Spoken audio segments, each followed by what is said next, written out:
Nonprofit governance. Nonprofit answers. Nonprofit board. Nonprofit management. Nonprofit marketing. Nonprofit resources.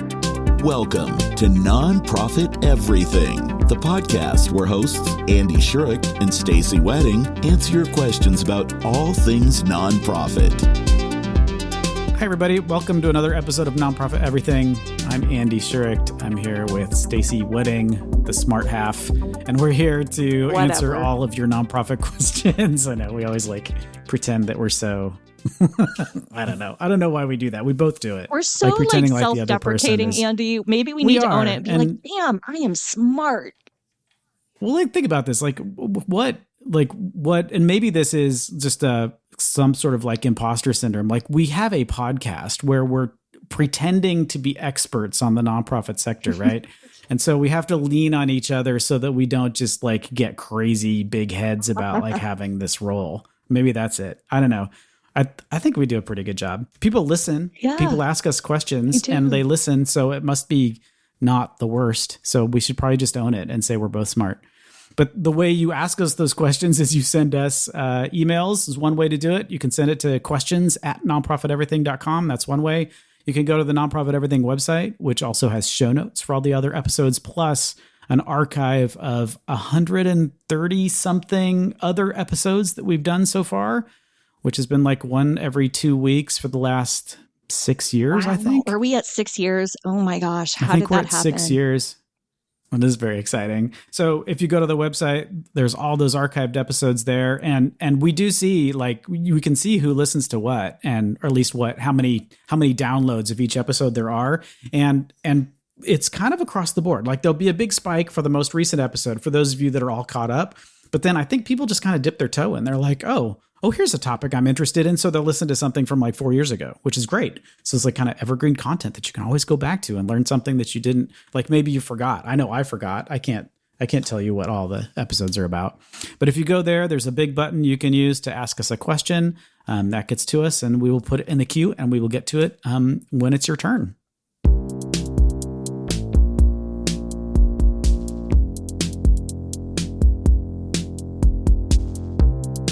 Okay, Stacey, this one's for you.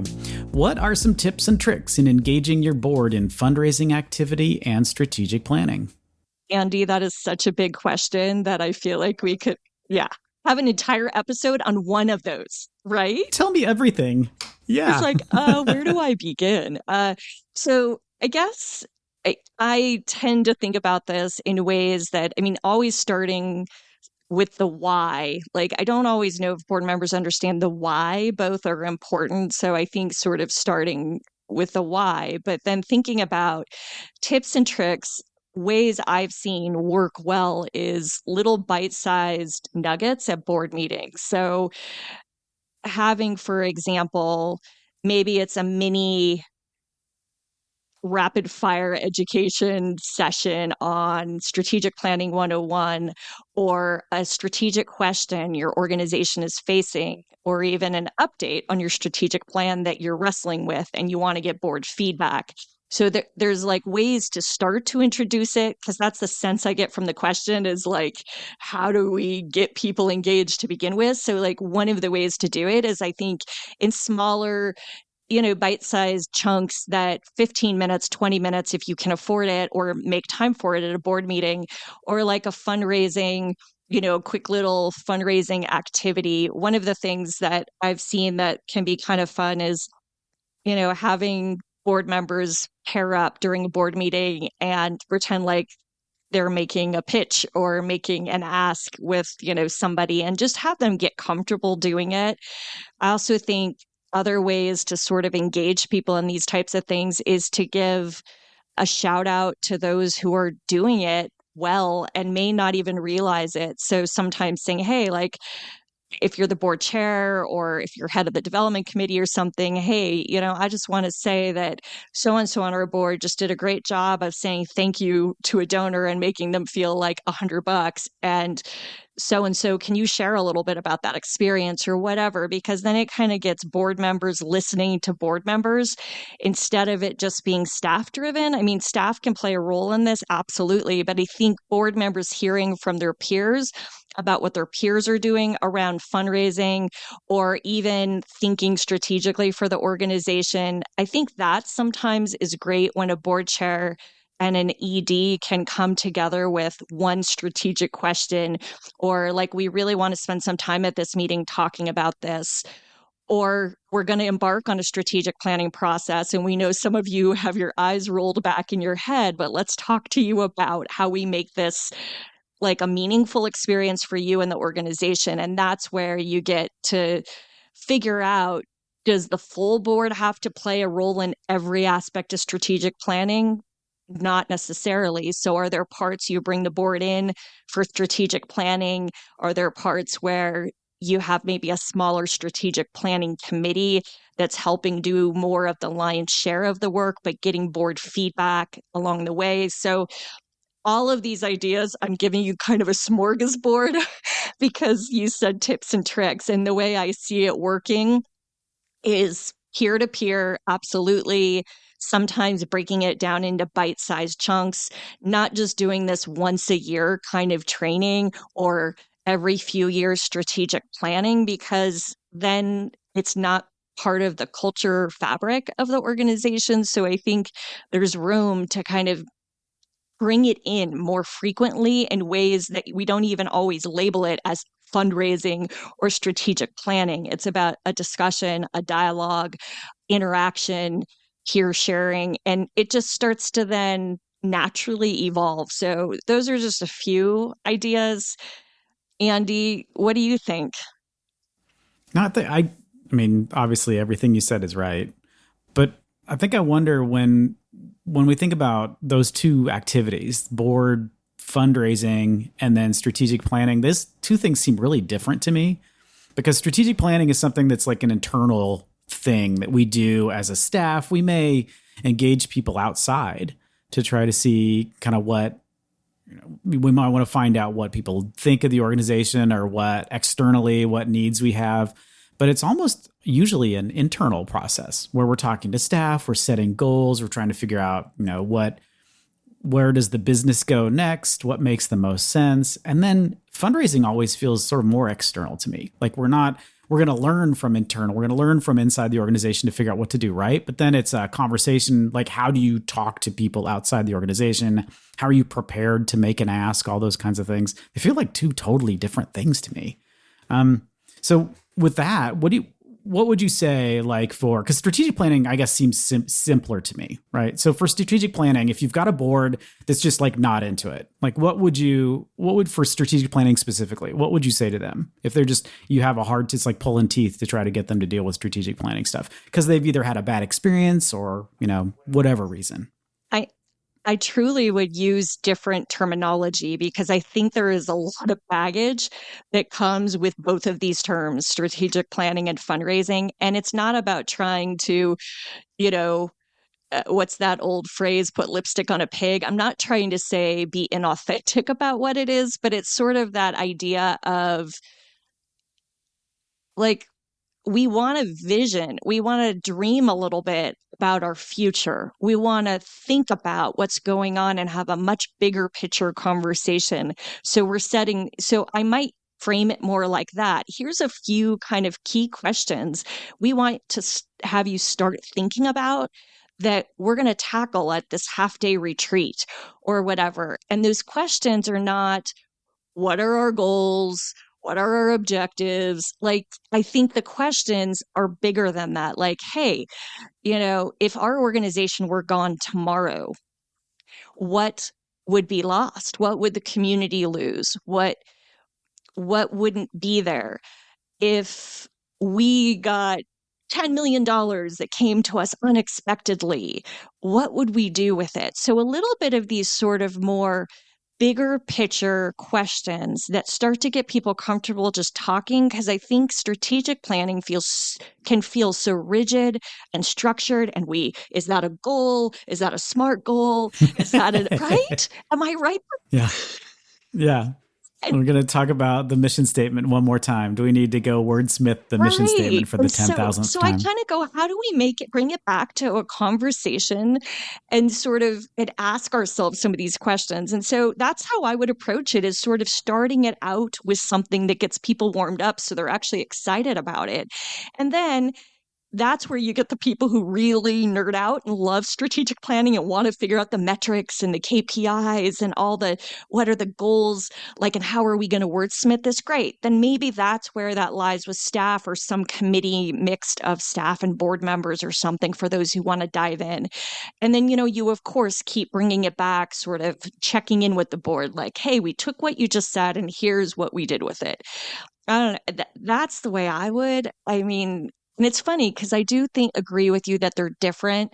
Fundraising just is like this external activity. I mean, it's oftentimes included as part of an activity or tactical thing in a strategic plan, but the strategic plan is much more it's internal, but I guess I would also say, when you say internal, Andy, like what comes up for me is thinking about how much are organizations really getting a pulse check on what's going on with those they serve? How much are they figuring out what's going on besides their internal four walls to come up with that plan?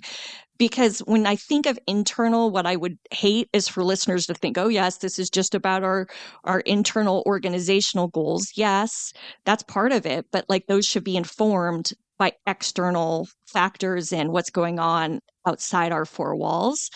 So is that what you meant when you sort of said internal, or were you thinking it differently than I'm thinking of it? You're right. I think that I was thinking more of the activity itself. The strategic planning process itself happens internally. It doesn't mean you only look internally. You're right. That would be completely wrong. You have to look at the external environment and make sure that what your nonprofit is doing still makes sense with the rest of the world. But it's more of a, we're not asking other people outside the organization to help with this. We're going to do this kind of ourselves with input from other people, if that makes any sense at all. It does. So with the the strategic planning process being something that staff is usually driving, a lot of times you may have a consultant involved that's helping you kind of keep it on track. There's the one thing that I think I've found that boards like about strategic planning is this is the one time we actually get to talk about big picture things instead of like, oh gosh, we're going to have to listen to one more development report, or we're going to have to go through whatever the nonsense in the minutes that make us walk through like all of the bylaw junk. Approve the 990 for the 430,000th time. That super boring task that no one wants to read anyway. But this is the opportunity that the board has to say, this is where I think, looking into the future, knowing what we know, this is the direction I think the community is going in. And so what are we doing to sort of make sure that we're prepared for that activity? Or are we doing something that we don't necessarily need to do anymore because it's kind of been solved in a different area? Is it time for us to sort of rethink our overall strategy for how we serve our community? That kind of stuff. I think that's what makes it fun, at least my perspective. That's what I think is fun about strategic planning, is getting to step back out of this day-to-day mundane activity and look at the big picture, which you never get to do. Certainly boards never get to do that much. No, I was just going to, one of the things I was going to add to that, I totally agree about that big picture. Like that's energizing for some people. And how do you set your board up for success with that? And I think that comes back to all those reports or all that information you're giving them the rest of the year. Because what happens is, how many times do you see board members get into a strategic planning session, but if they don't know enough about the sector or what's going on with your peers or collaborative they feel sort of ill-informed. Yes, they have their own lens through their own business or networks in the community, but sometimes they feel at a loss for that bigger picture stuff. So I also think, how can we along the way be sharing with them enough that they understand the movement of what we're trying to solve or that larger picture issue, so they can actually really be a valuable part of it. So just a side note. So moving on to the fundraising side then, that's for most board members, I'd say I'm going to stick with most. I was about to qualify my statement with maybe not most, but I think it is most. Like fundraising is really scary. It's not something that they're well prepared for in most cases, especially in smaller nonprofits. In bigger nonprofits, you have more staff that can spend some time training board members. But how do you get, I mean, the word is like engaging. So I think engage means, at least to me, engage means be excited about, and not necessarily just, in gear, like just barely functioning. How do you get a board to even start to think that fundraising is something that isn't the scariest thing in the world? I go back to explaining to them what it is in its full kind of completion, right? Like it's not just about making the ask, which is what the majority of board members don't want to do. So it's not just about that. And let's just walk through a few examples of donors at our organization and how they got introduced to us and what we did after that.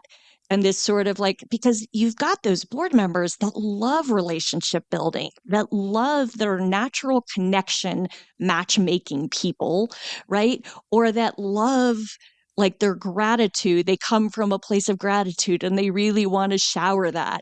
Or they come from a place of metrics, of thinking about the bigger picture of where our revenue comes from and what risks lie with it. So like, I guess I just sit there and I feel like, how do we build it from a place of strength?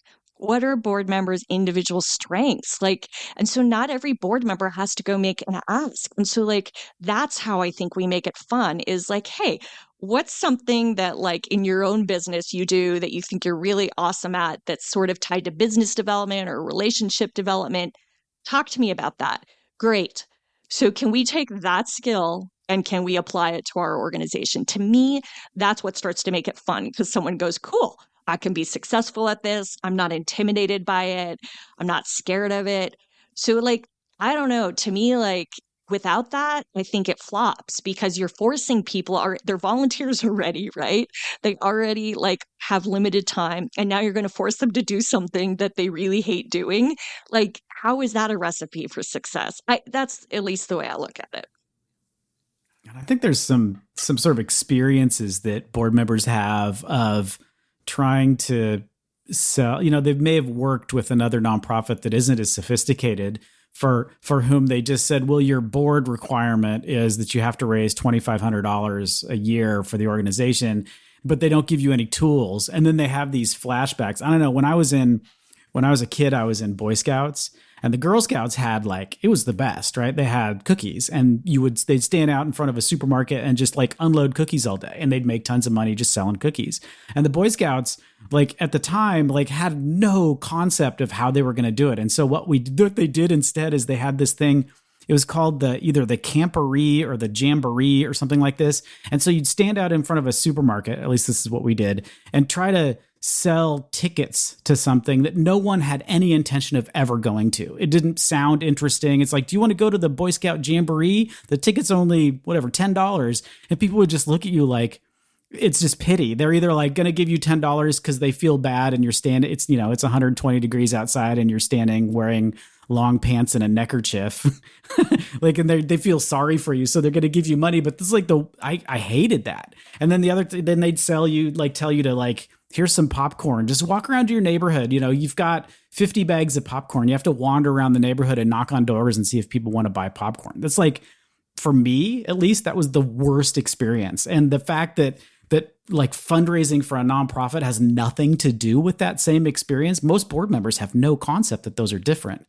And so getting them beyond this innate fear of having to pitch someone on sell something that nobody wants and that it's going to be a really excruciating experience, I think is probably a really good first step, which is why we have so many gala events, right? Because we immediately have fear of trying to sell something no one wants. And so we default back to the one thing we know, which is, well, why don't we just have a party and then we can sell tickets to the party because then we've got an exchange transaction happening. I love, though, your point about letting people get out the parts that make them uncomfortable, nervous, that bad experience. Literally imagine that, right? You start a retreat and you say, what was Like, what's your most awful thing? Like, when you think of an experience of like having to ask someone for money for something, even if it was, and you could use your Boy Scout example, right? What is that for you? And it lets people get it out. And then you say, great. Okay, we know you had those experiences, and here's how fundraising is different when it's done the right way, and here's why it's not going to be like that. And then I think, like, on the flip side, the other thing that could be kind of fun, I've done it with groups and I love it, is saying to people, what is that moment? What was like, did you have a giving experience that just sticks with you because you just, the entire gift of making a gift, whatever happened before you made the gift or after, what was your best, like the one that you will sit there and remember for the rest of your life? And that brings up just the opposite. 'Cause then you hear people go, oh, yes, it was this, or when someone did this for me. And so, like, you start to get people into the feel good part. You start with the negative, like what you said, right? Like, get it out, get that out, cleanse. It's like a cleanse, a fundraising cleanse for you, right?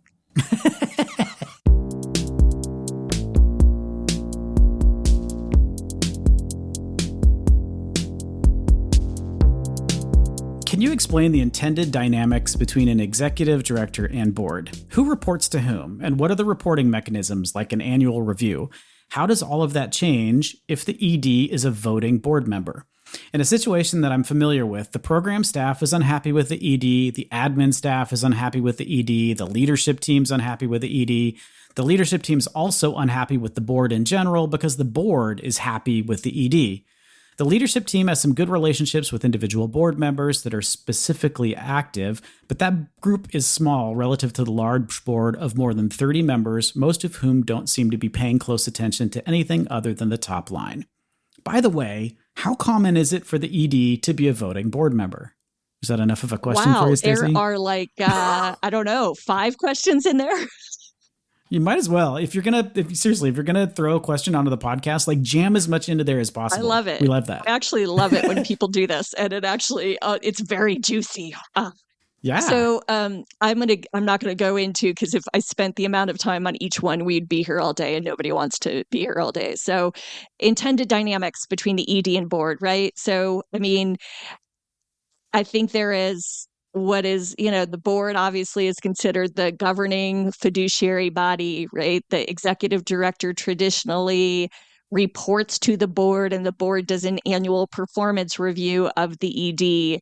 That's part of, the board has that duty of care as one of their fiduciary duties, where it's basically, how are we going to uphold and make sure that, this organization is cared for, taken care of, that we're doing our job as a board to execute on our responsibilities. And duty of care is one of those. And so that kind of falls into this bucket of oversight of the ED and that annual performance review.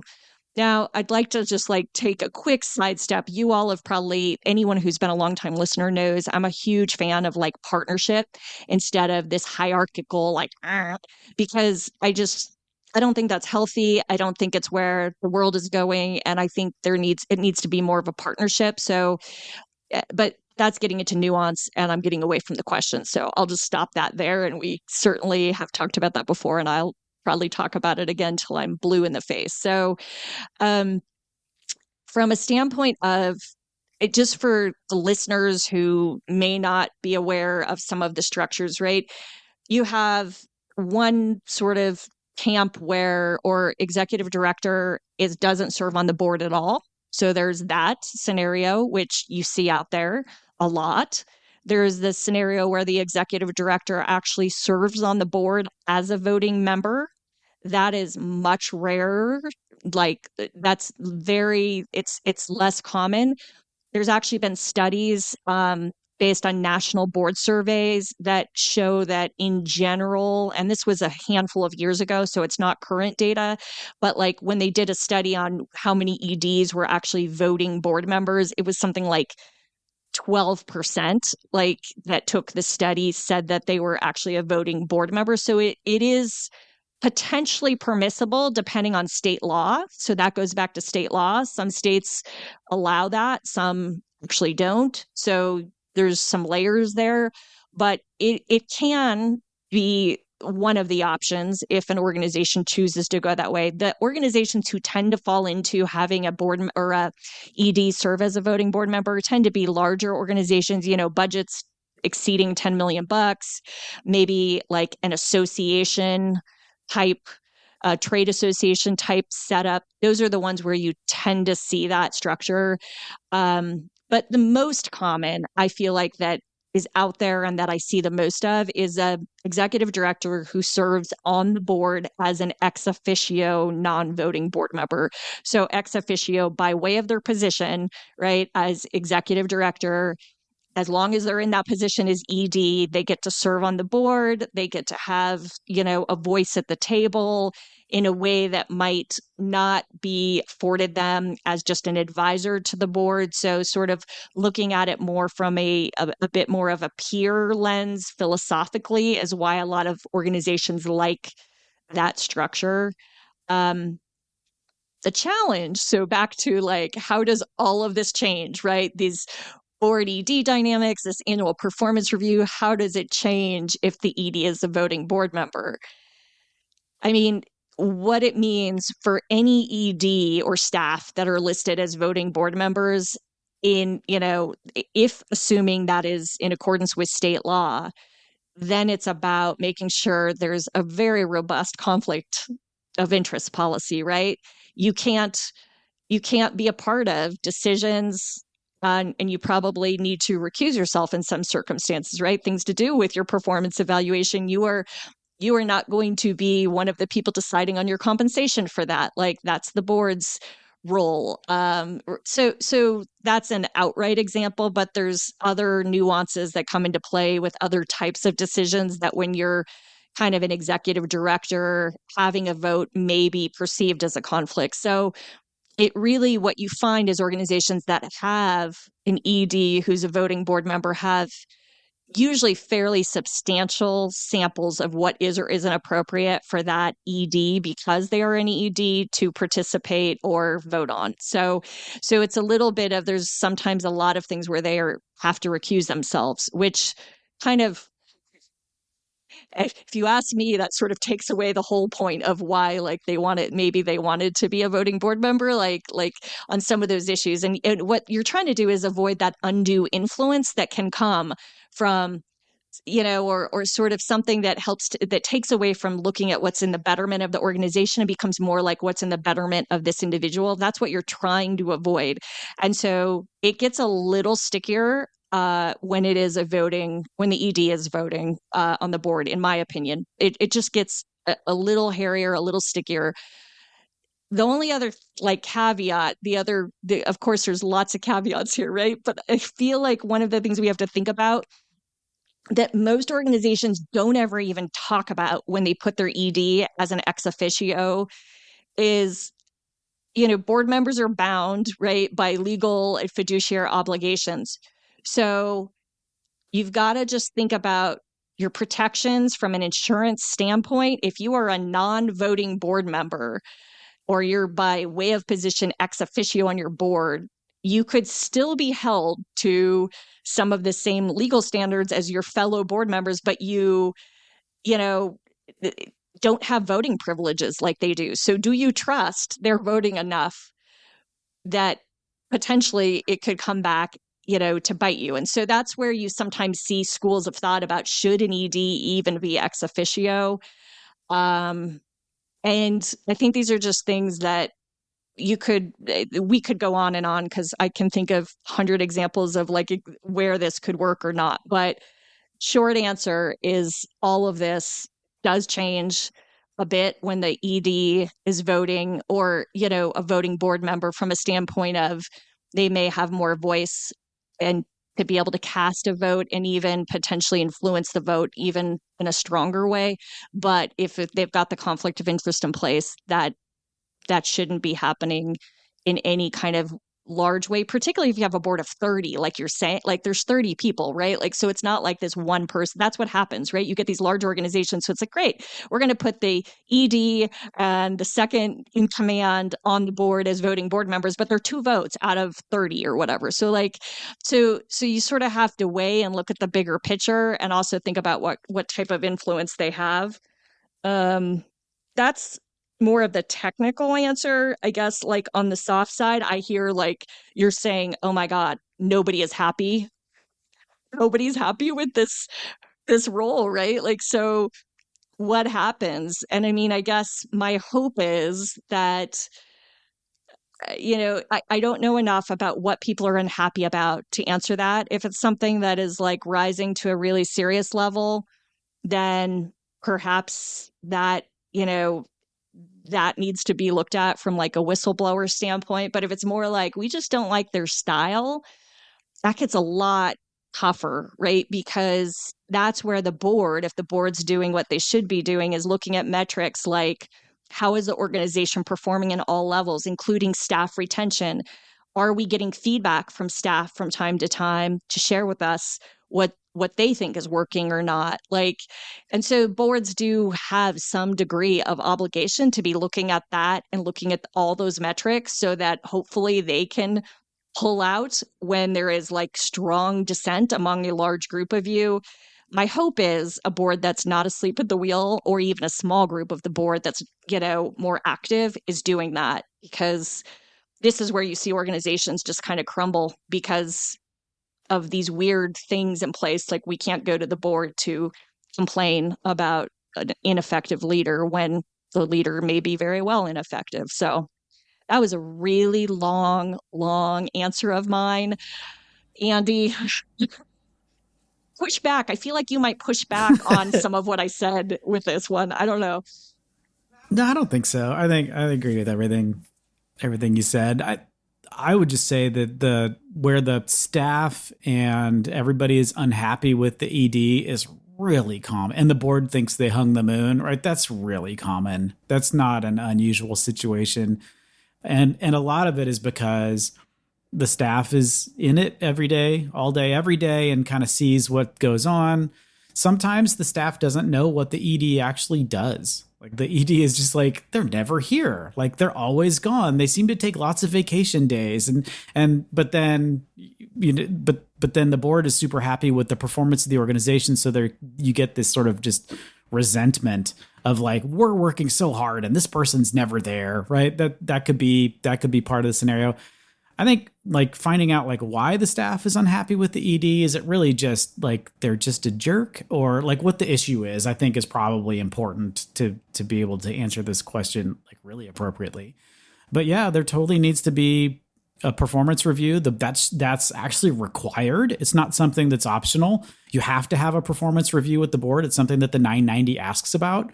And because you have a board of 30, or this organization has a board of 30, it gets a lot harder to do those kinds of things because you've spread the responsibility so thinly with such a large number of board members that nobody may actually be doing any of these things because they assume someone else is doing them. So it kind of feels to me like it's sort of a perfect storm for an organization to go off the rails. Do the leadership team that has a good relationship with individual board members bring it up? I think that's probably inappropriate. But there are ways that a staff can signal discomfort or unhappiness with the ED that don't involve going around the chain of command.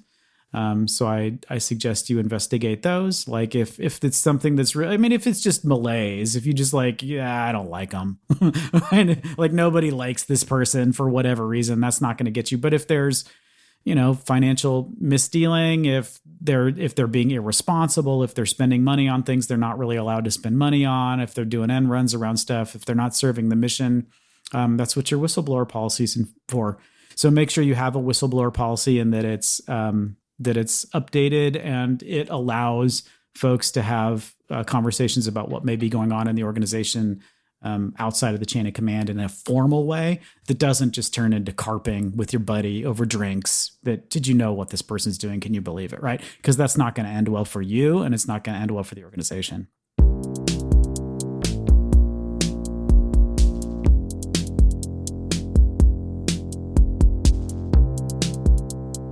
So it is a wrap on another episode of Nonprofit Everything. Andy and I hope you have gained some nuggets of information, knowledge, maybe some inspiration. That may be pushing it a little bit, right, Andy? No, I don't think so. They're inspired to learn things for themselves and not listen to us. Okay. Yes, exactly. So anyways, we appreciate all you do to make the world a better place. And we hope that we are just a small contributor to your lifelong learning journey in all things nonprofit. And as always, we love hearing feedback on what you're liking or what you wish could change. And we talk about that when we get it. So please know we take that seriously. And of course, we love it when you share this with your friends and colleagues. So hitting that share button is great. And last but not least, send us your questions at nonprofiteverything.com, or you can check us out on social or just go check out the website. I went the other day, I actually was trying to find an old episode because I was like, oh gosh, Andy said something super cool and I need to remember which episode that was in. And I was putting in all sorts of random words into the search feature. So I eventually found it. But all that to say that you can actually search old episodes or look for key topics or keywords, key themes, and it'll pull them up for you. So like when you're trying to narrow it down, we've got 100+ episodes on there, so there's a lot to cull through, and that's why keywords are your friends. So anyways, that was a whole hodgepodge of to-dos, but my biggest to-do is to just keep listening and share. So thank you. That's all for today.